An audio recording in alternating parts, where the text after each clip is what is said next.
I'll make a picture of the sales man down to 10 minutes. Good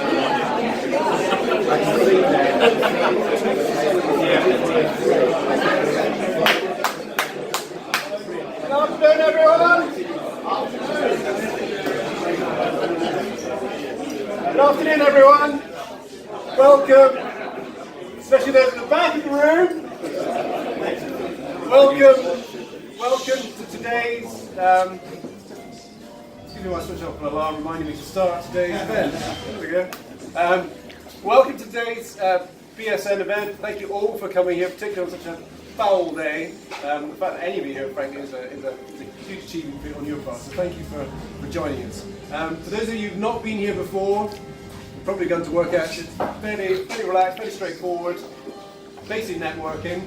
But the reason why I've called you all to account now is because we try and offer you a nugget or a couple of nuggets of education and information that takes you on your way for the rest of the month and hopefully boosts you in whatever you're doing in terms of developing your business.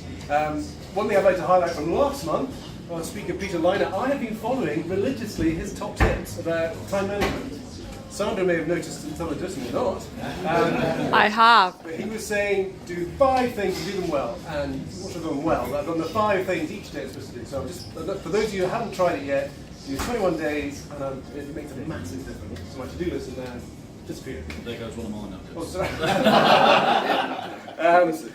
GDPR. Oh, I know. The indigestion. Please, all of you here today, fantastic. Sandra will be in touch. Please help with her if you can in terms of getting that consent.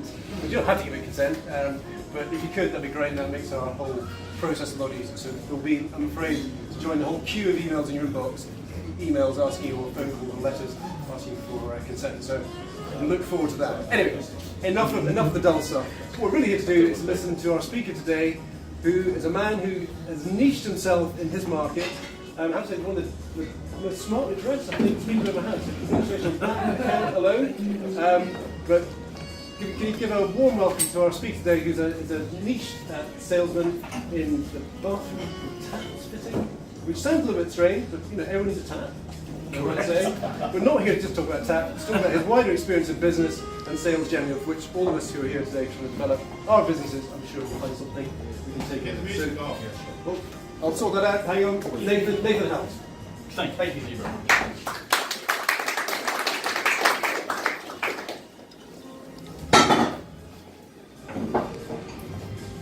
Music will come down. Lovely. Thank you very much, David. Thank you, Sandra, and good afternoon, everyone. So, for those of you who haven't seen the small blog that Sandra put on the DG Law website, my name is Nathan. I'm the MD, joint MD of my firm called Artform, which does luxury bathroom taps and showers. When I was thinking about what words to put together, I was thinking really, for me, a lot of it has been right time, right place, in terms of the benefits that I've gained from my business. I live down in Portsmouth in Hampshire, and I started working at a bathroom retail shop in the late 80s. And the minute I started there, I was in love with retail. I just really liked the process of people walking through that door, through the door of a bathroom shop. There was a pretty good chance they wanted to buy a bathroom, and I was there to sell it to them. And the whole process, yes, of taking the client's money rather than the competitor was great, but also it was the lifestyle business. I really thought, wow, that's going to look great when it all gets installed. And at that time, the bathroom was becoming more and more popular, if you like, amongst the consumer as a place, rather than just somewhere where you went for 5 minutes to have a shower. It was more of a luxury product where people could relax and spend some time. So there was a big interest in things like wet rooms, jacuzzis, power showers and things like that. And now, if you look at the Home and Garden magazine market, it's absolutely flooded with adverts for all that type of thing. Flooded, probably not a good idea in a bathroom. So during my time there at the bathroom shop, it was run by an independent owner-occupied retailer. So he was very much his own man and wanted things done his way. And the one thing I was looking forward to was meeting the sales rep. Because to me, at the initial glance, seeing the nice big swanky car pull up with the salesman coming out, selling his wares, I thought that was the next big thing. But what I found that most average sales reps were just that. Their product knowledge was woeful, their presentation was pretty poor. In fact, one day my boss said, this particular guy coming in looks like he's run through a charity shop with his eyes closed. And sure enough, you couldn't focus on what he was saying because of the presentation, in our view, wasn't that great. But the exception was the independent sales agent. And there were 2 or 3 of those that we dealt with, and you'll be familiar with the principle. And the sales agent tended to be someone perhaps in their late 50s, in their 60s, that had been an MD or a CEO, perhaps a commercial director. He retired from that because he was just out of gas, but still had plenty left in the tank. So he had all these contacts. So he worked on a commission-only basis for a number of small and medium-sized enterprises within the bathroom industry. He would open the doors, in would come the manufacturer and do their bit. And those people were naturally not much more professional. The one exception was a chap that later became my business partner, or I became his business partner, where he was much younger and could see the benefit in being a sales agent for various different manufacturers covering the whole bathroom. And one day, while I was in the showroom, he said to me, have you ever thought bringing your skill set this side of the counter? I said, absolutely. A car, holiday, sick pay, more money, it was all great. So I started that in 1990. And then fast forwarding to 99, we both became business partners.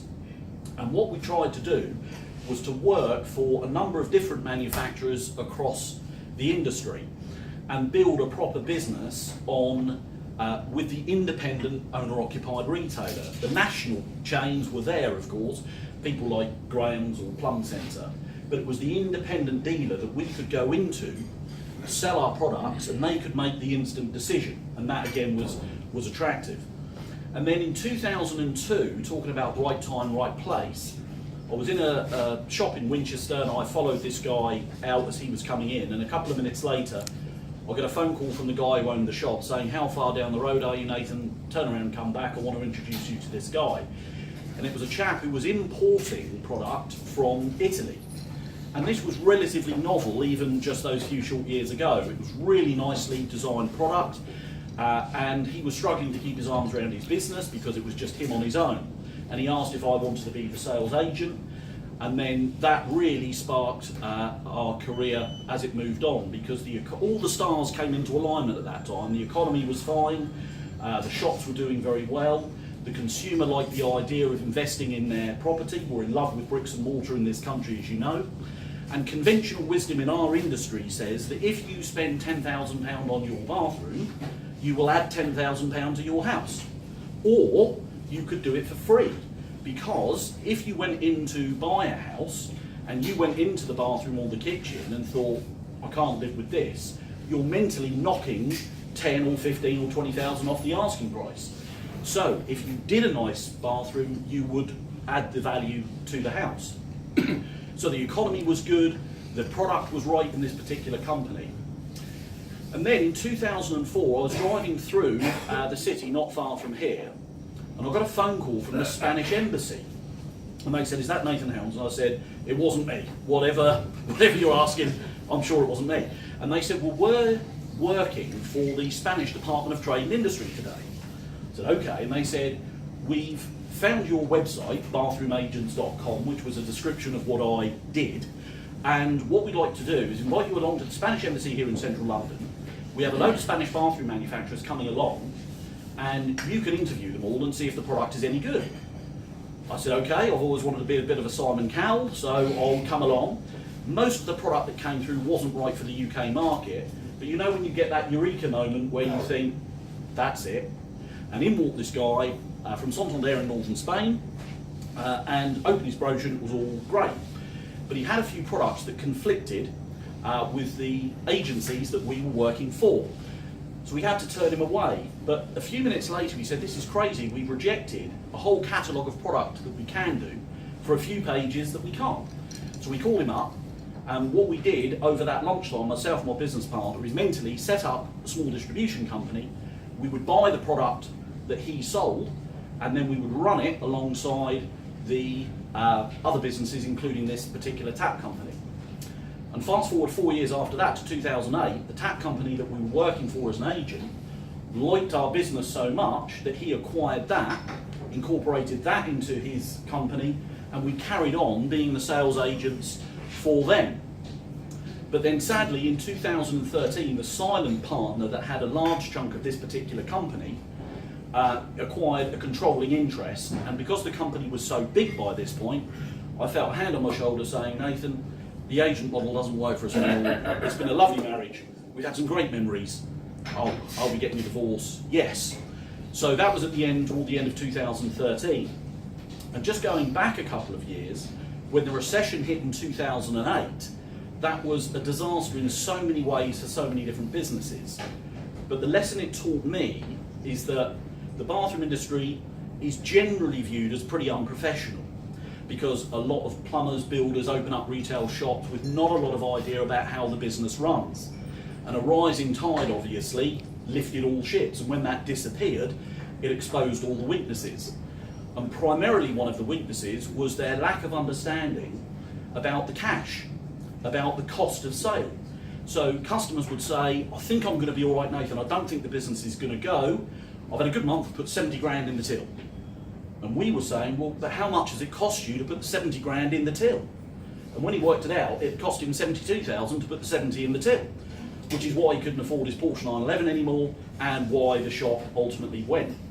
And of course, some of the banking bonuses that you may be familiar with, they all disappeared, which was a disaster for us, because the bankers' bonuses were spent very much on home improvements, the kitchen and the bathroom, and that trickled down to the local manufacturers that would make the luxury bathroom furniture, the kitchens, and so on. So it was difficult on so many levels.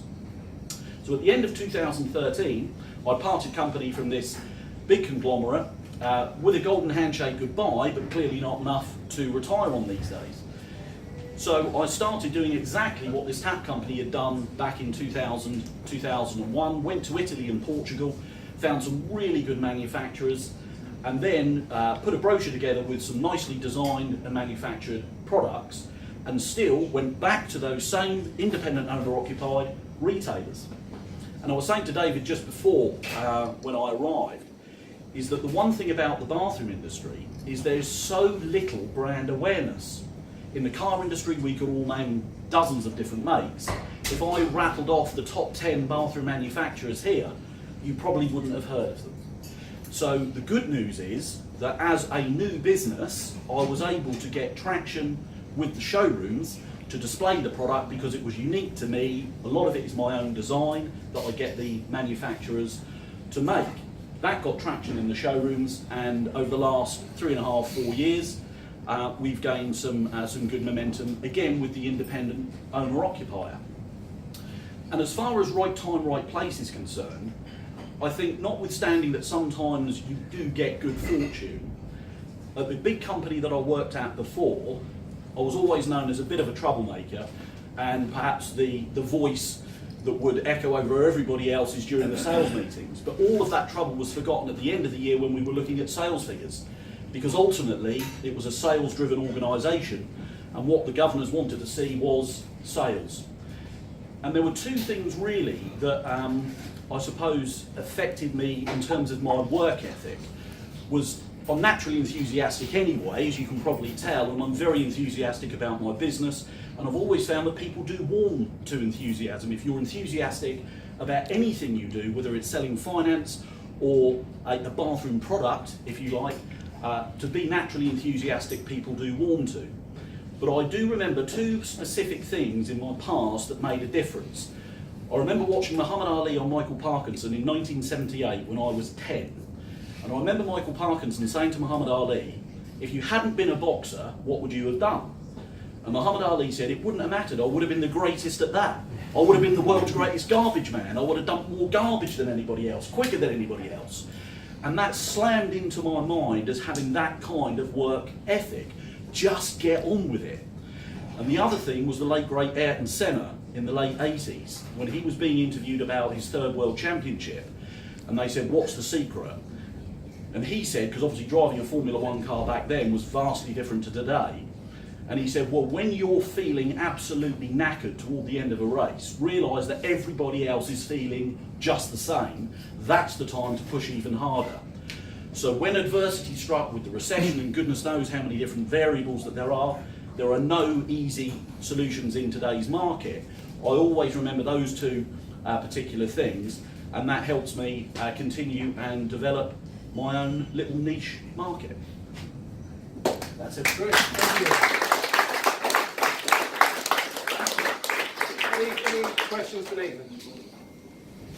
That's it. Anything? No? Not interested in leaky taps, spare washers. What segment of the market are you in? I was saying to David before, I'd say Marks and Spencer, that sort of mid-market to the upper market. That's been heavily affected really, as all sorts of markets have, but that is the wider space on the pyramid, isn't it? That mid-market section. And those people are prepared to be persuaded to perhaps spend that little bit more. And if you are considering a bathroom at any point, it's the working bits that are the most important. If you look at the shape of a loo, it's the design element that you'll like. Whereas the working parts, like the taps or the shower door that you open and close 100 times a week, it's those that you want to spend your budget on. So operating in that mid-market, the retailer can persuade you, the consumer, look, it's worth spending a little bit more on your taps and on your shower. It's fit it and forget it, and it'll last. Does the customer, to what extent are the customers now buying bathroom products online rather than going into the showroom to see them? The internet has been very, very bad for our industry, as it has been for many. The problem is, if you go back pre-internet, even if you go back 5 or 6 years, how many adverts did you see on TV for bathrooms? You saw perhaps Wix or Homebase or something like that. Now you see them all the time, Victorian Plumbing, Victoria Plum and so on. And what it's done, it's price conditioned the consumer, because before, on average, you bought a bathroom every 13 or 14 years. You think about what you were wearing 13 years ago, you know, it's just a different entity. So that now the problem is, when you go into a bathroom shop, you might have that a shower enclosure cost you £399 because you saw it on Victoria Plum at 10 o'clock last night, and the guy in the showroom is saying, you need to spend £1,000. And you, the consumer, is going, but it's a sheet of glass, what's the difference? So it has had a big effect. One of the important things, and one of the partners I work with is Avinash at Foam and Bubbles, who's very, very good on social media. So to try and get the message across that if you're only buying your bathroom every 13 or 14 years, buy a good one. Fit it, forget it, it does look nicer, it will last longer. So, as well, we've had the internet coming. We've also had a rise in these sort of home improvement programs. Yeah. So so although you've lost things through the internet, have you got more of those people actually thinking, well, I do need a new bathroom now because I saw it on television? The turnover of the industry as a whole has remained the same for the last 3, 4, 5 years. Peaks and troughs, obviously, but broadly speaking, it's remained the same. There are around 5,000 independent owner-occupied retailers that do bathrooms up and down the country, with obviously hundreds of them here in London. So the home improvement programs have certainly helped, but it helps not necessarily in a niche, but across the whole market. Thank you. Right. Thank you, Nathan. Thank you, everyone. Nathan's going to stay here.